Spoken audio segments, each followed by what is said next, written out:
Welcome back to my YouTube channel dengan saya Apoteker Ana. Teman-teman, kembali lagi dengan saya. Saya mau memberikan salam dulu kepada teman-teman saya yang ada di Solo, di Jogja, di Makassar, di Manado, di Medan, di Jakarta, dan juga semua yang ada di Indonesia pastinya.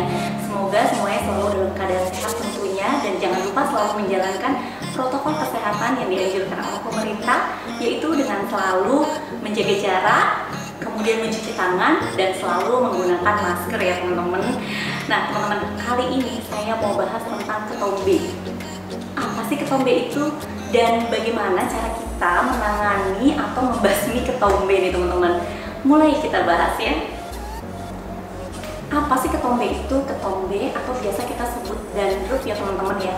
Ini adalah serpihan kulit kepala yang berwarna putih ataupun abu-abu. Walaupun sebenarnya ketombe ini bukan penyakit menular ataupun penyakit yang berbahaya, tapi sebenarnya ketombe ini memang bisa menurunkan rasa ketidakpercayadirian bagi orang yang mengalami ketombe nih teman-teman. Nah, salah satu penyebabnya apa sih sebenarnya ketombe ini bisa terjadi?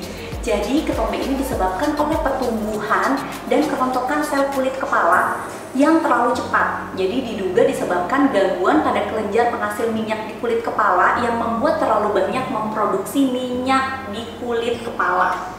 Nah, gejala ketombe apa aja nih? Sebenarnya ketombe ini bisa dialami oleh siapapun, baik itu bayi, bisa juga anak-anak, remaja, orang tua, ini juga bisa mengalami ketombe.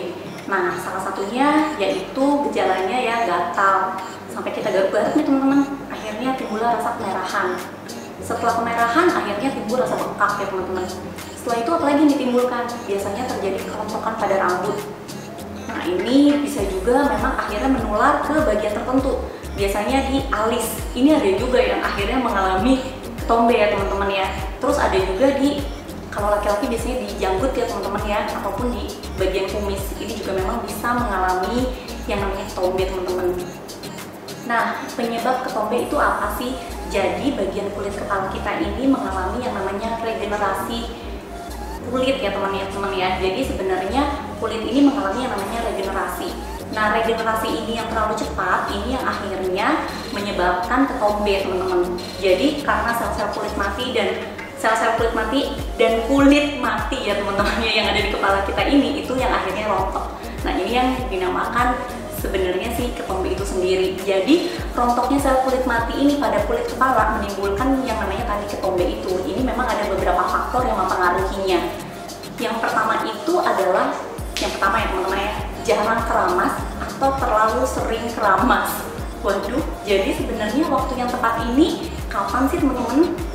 Ada beberapa orang yang menyatakan memang saya biasanya keramas dalam satu hari 2 kali nih teman-teman, pagi dan malam.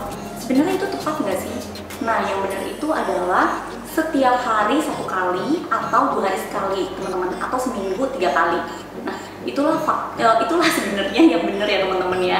Nah, kondisi sekarang ini seperti apa atau bagaimana? Jadi memang dengan kondisi sekarang saat ini pandemi, kita keramasnya itu sebaiknya saat kita pulang beraktivitas. Sebaiknya seperti itu. Jadi paginya nggak usah nih teman-teman, karena kan malamnya udah ya. Ya, itu yang sebaiknya ya teman-teman ya. Yang kedua yaitu faktornya adalah terjadinya tinea capitis. Jadi tinea capitis itu adalah suatu infeksi jamur pada kulit kepala. Nah, tadi gambarnya udah saya kasih ya teman-teman ya. Dan yang ketiga ini adalah menderita eksim atopik, yaitu penyakit yang membuat kulit menjadi kering, gatal, pecah-pecah, dan kemerahan. Nah, yang keempat ini memang yang mengalami alergi. Alerginya seperti apa sih? Misalnya karena penggunaan produk perawatan rambut seperti hairspray atau gel. Nah, ini juga sangat berpengaruh sekali. Dan yang terakhir adalah menderita sirosis. Psoriasis teman-teman. Ini adalah suatu peradangan kronis pada kulit yang membuat kulit ini terkelupas, menebal, kering, dan bersisik. Serem juga ya teman-teman ya. Nah, selain faktor-faktor tadi, faktor perubahan cuaca ini juga mempengaruhi terjadinya ketombe. Selain itu memang ada beberapa faktor lain seperti pria yang mengalami pubertas.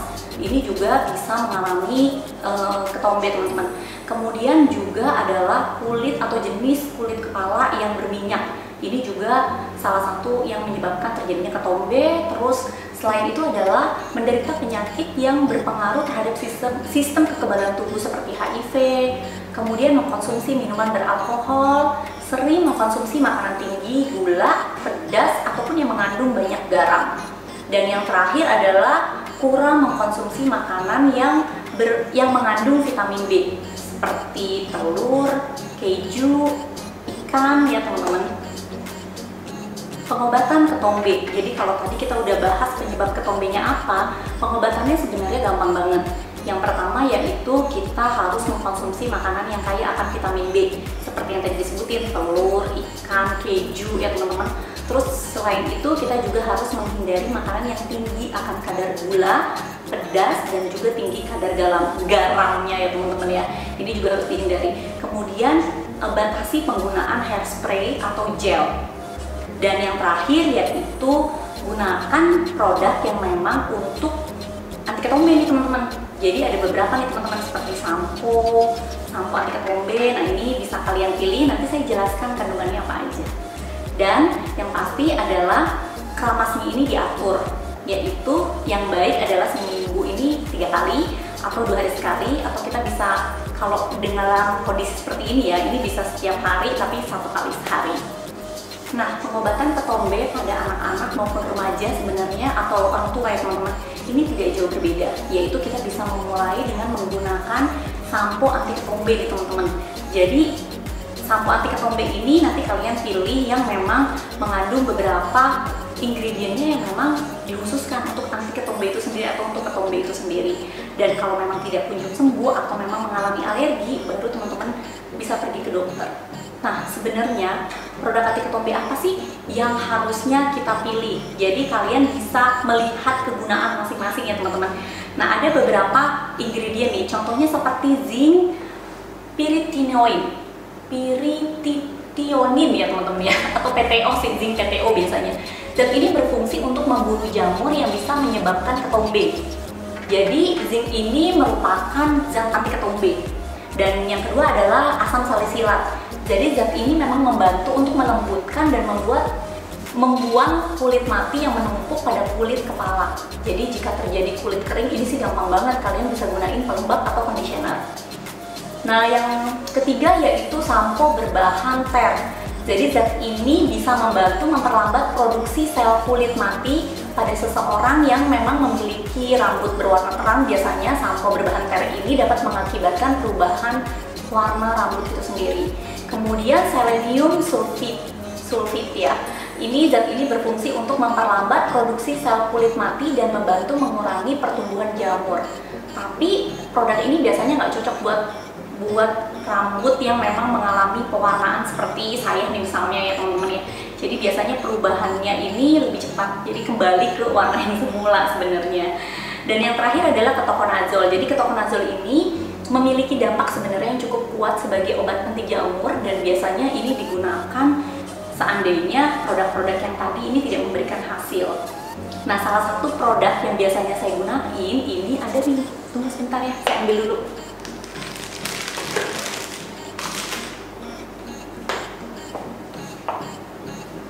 Nah, ini adalah Selsun teman-teman. Nah, ini dia. Jadi kalau saya lihat ini isinya berbeda. Kalau yang Selsun Yellow Double Impact, kalau kalian lihat, ini saya ambil yang kecil ya teman-teman ya. Ini kandungannya selenium sulfite plus zinc PTO. Jadi kalian tadi tahu ya, selenium sulfite ini sebenarnya ini berfungsi untuk memperlambat produksi sel kulit mati dan membantu mengurangi pertumbuhan jamur. Sedangkan si zincnya ini sendiri ini sebagai anti jamur atau antibakteri sebenarnya, bukan anti jamur, antibakteri ya teman-teman ya. Jadi ini tepat banget untuk pengobatan yang memang mengalami ketombe teman-teman. Lalu kemudian di sini juga ada lagi yang saya lihat yaitu Selsun Blue. Jadi saya mau bahas nih tentang ingredient itu sendiri. Jadi kalau saya lihat di sini si Selsun Blue ini mengandungnya yaitu dari si kurang lebih sih selenium sih teman-teman ya. Ini selenium juga. Jadi ini ada amonium lauryl sulfat, terus amonium juga sulfat. Jadi ini kurang lebih sebagai anti jamurnya.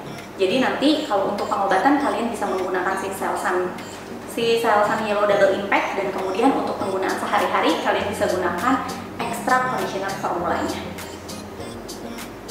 Nah, selain sampo anti ketombe tadi, teman-teman juga bisa menggunakan sendiri bahan-bahan alami yang kalian bisa temuin biasanya di rumah kalian atau di sekitar kalian. Salah satunya yaitu lidah buaya. Jadi lidah buaya ini sebagai antibakteri nih teman-teman, yang bisa kalian gunakan untuk rambut kalian. Kemudian yang kedua yaitu tea tree oil. Jadi tea tree oil ini juga berfungsi untuk melawan organisme berbahaya dan peradangan. Jadi ini sih sebenarnya kalian bisa beli aja ya teman-teman ya. Dan yang terakhir yaitu minyak kelapa. Jadi minyak kelapa ini berfungsi supaya kulit kita itu tidak kering. Jadi gampang sih penggunaannya, cuma olesin sedikit minyak kelapa pada bagian yang bersisik, nanti kemudian bersihkan rambut yang ketombean tadi dengan sisir. Setelah 1 jam nanti ya baru tinggal dibersihin sih, sebenarnya kurang lebih sih seperti itu teman-teman. Nah, demikian ya teman-teman informasi dari saya seputar ketombe. Nah, untuk selanjutnya nanti saya akan bahas penggunaan untuk dry shampoo supaya teman-teman bisa mengerti atau lebih memahami penggunaan dry shampoo ini, apa keuntungannya dan apa kelebihannya. Apa keuntungannya dan apa kelebihannya sih? Jadi apa kerugian dan apa keuntungannya menggunakan dry shampoo ya teman-teman ya. Nah, demikian video dari saya, semoga video ini bermanfaat, dan jangan lupa untuk subscribe video saya jika kalian menganggap video ini bermanfaat, like ya teman-teman, komen kalau ada pertanyaan ya teman-teman, dan juga